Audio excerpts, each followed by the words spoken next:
So, how do you have a better live show? There's so many interlocking parts to making this whole thing work, and I figured I would break down some of my best knowledge and help you guys have some better shows. And we're going to start, you know, right from the top with spacing out shows, etc., what to do at the show to be most effective, and then how to run it back, right? And I just wanted to break down real simple the things that matter and the things that will get you invited back and get more cool opportunities and be able to build in the future.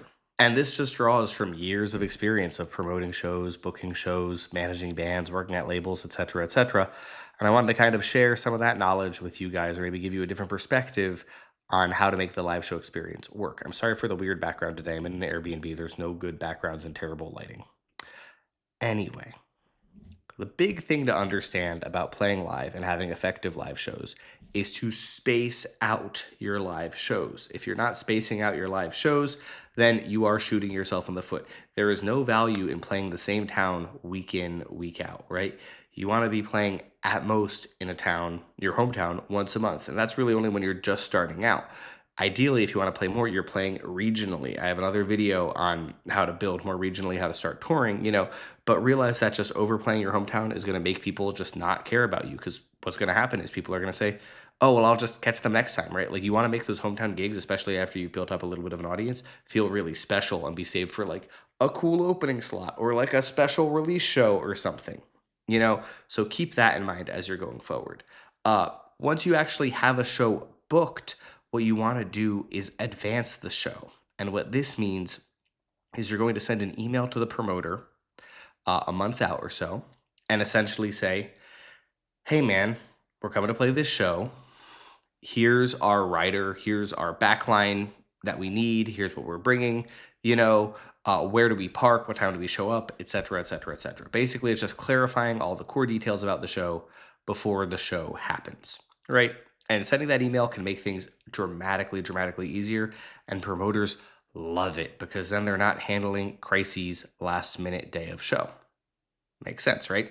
The final thing to think about when going into a show is like, how can we promote this show like crazy? One of the things that I think people don't realize is if you work really hard to promote a show, you will get more show offers because people will see, oh, they worked really hard to promote this show. We should reward them for that and work with them, right? Even if you drew 3 people, but you were posting a lot and you were actively trying to market it, if people see that you are respecting the opportunity they gave you, they're a lot more likely to give you opportunities in the future. Whereas if you get a show and you post about it one time or like just a story that you forget to show anyone, like, guess what? You're not going to get those shots. And I think the best ways to promote shows are really just good content. Honestly, quality live footage and photos of your previous shows, because that helps showcase, hey, this is what's so exciting about our event. Because what you have to understand about concerts is the reason people go to concerts is for 2 reasons, right? They go because they want to have a transcendent experience with the music. A lot of that is brought on by volume, but they want to have a transcendent experience with the music, and they want to meet other people who are like them, meet people in their community. So when you're marketing a show, you want to create content that highlights those 2 things and highlights those 2 things consistently, week in, week out. If you're not doing that, you are shooting yourself in the foot, straight up. So keep that very much in mind, and then realize the more you push, the more people see, okay, they take it serious, we should take them serious, and the more doors start to open out of that. So now it's day of the show. What are you doing to make this run smoothly? The big thing is show up early. Ideally, the promoter told you what time they're going to be there or what time you can load in. Aim to show up like half an hour before that. Yes, that is showing up very early. Yes, that can suck and you're going to be waiting around a lot. But it also means the entire event runs that much more smoothly. And that's really what you want out of this, is an event that runs smoothly. So show up early, even if it sucks. Trust me on this. During the show, after you load in, you sound check and whatever, what you want to be doing is hanging out at the merch stand. This is, above almost anything else, one of the most important things you can do at the show, because now you are directly interfacing with the fans at the show, and generally the merch booths are all kind of set up near each other. So you can meet the other artists at the show and make connections that will lead to more opportunities later on. right? And this is really important that you actively are talking to the other artists at the show you play, not just showing up, playing your set, and leaving like a scared animal, right? Like that's not productive. What's productive is, hey, we're all hanging out in the same place. We all love the same thing, making music. Let's talk. Let's connect. Let's be friends. Lean into that, okay?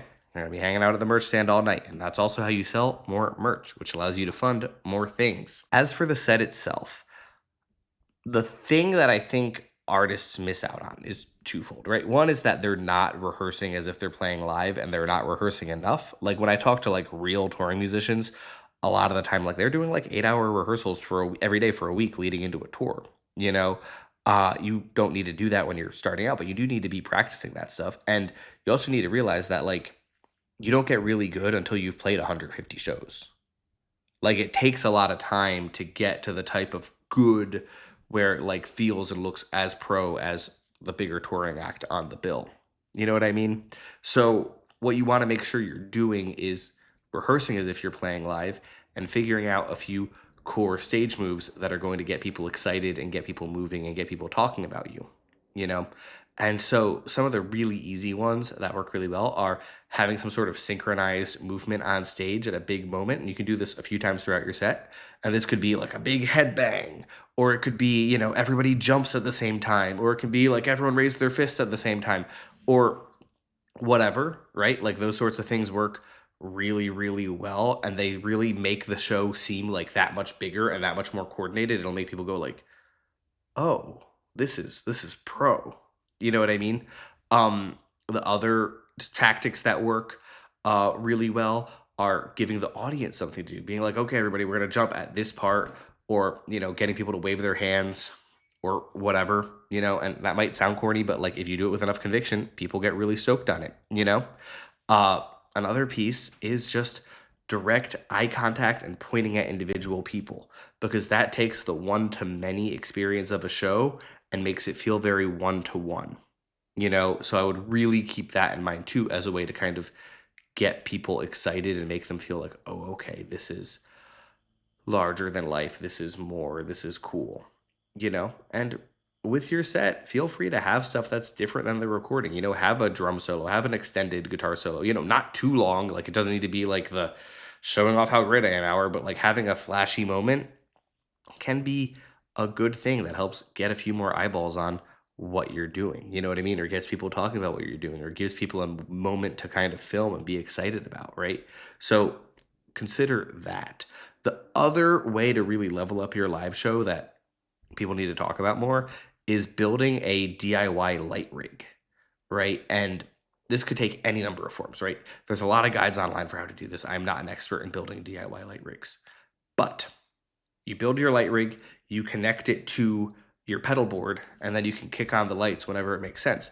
Or if your show is on a laptop because it's all like tied into backing tracks or whatever, which are fine to use, by the way, you know, then you just sync up your lights with that and it works really fucking well. Why not? You know, the other option that I kind of prefer to some extent is to have a really cool projection, like a video projection behind you on the screen that's turning and moving. And that doesn't really need to be synced up with the show per se. It just needs to be there because it gives people something to kind of lock in on, in addition to the artist kind of pouring their heart out on stage, you know? And I feel like it really keeps the phones in the pockets and people like locked in on what you're doing. In terms of what to say on stage, you only really need to say three things.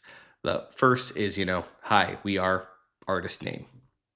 Lead with that after like the first song, right? Just because people sometimes don't know who you are. Also say it before the last song, just as a reminder.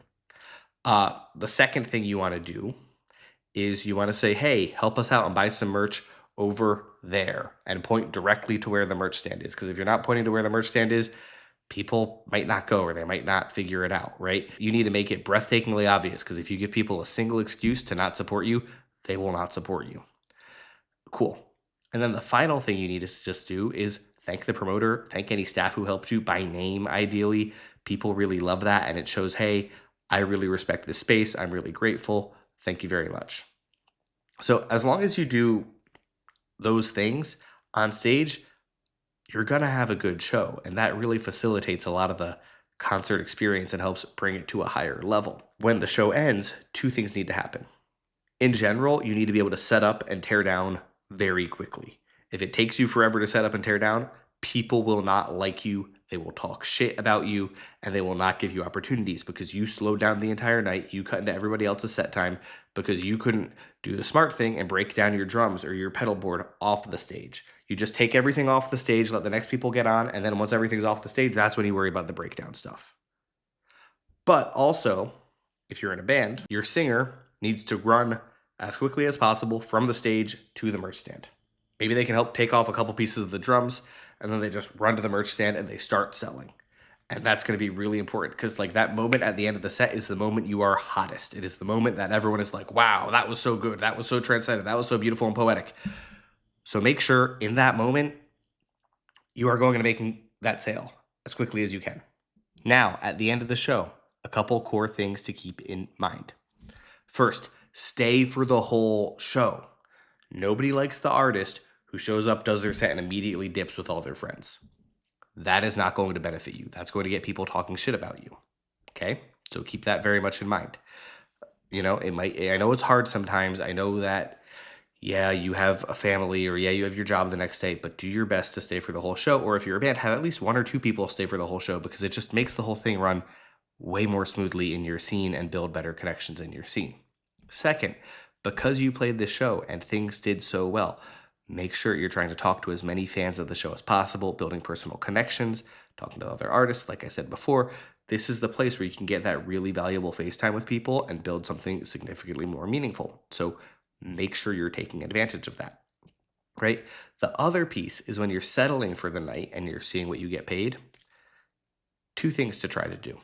First is ask the promoter when you can come back and ask for something like 3 months down the line. Don't ask for a show the next week. Like I said before, you're spacing out your live shows, but be like, hey, this went pretty good. I think everything went smooth. We were clearly cool.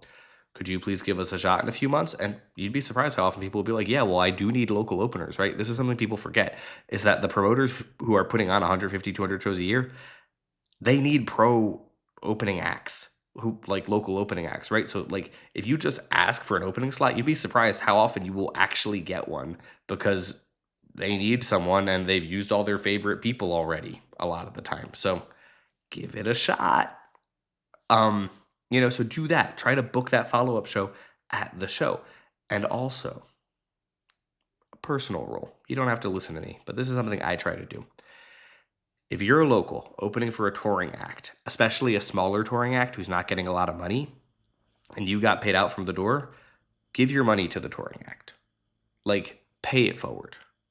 This really pays off, and that also means that touring act is now going to help you book a show. They're going to say nice things about you. Like, that small investment of that $100 you got paid into the touring act so they can facilitate their thing can be really life-changing.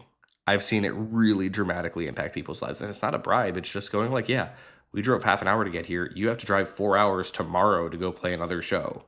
So I don't know. It's really something to keep in mind and keep you kind of better off and doing good within the community. Thank you so much for watching. I wanted to just share all these thoughts that I've had over the years in one kind of cohesive place. If you want more music marketing, musician advice, subscribe or DM or email matt@dropoutmedia.net, and I am here to help you. I'm trying to have videos every week. It's really hard, but we're doing our best. So I'll talk to you guys soon.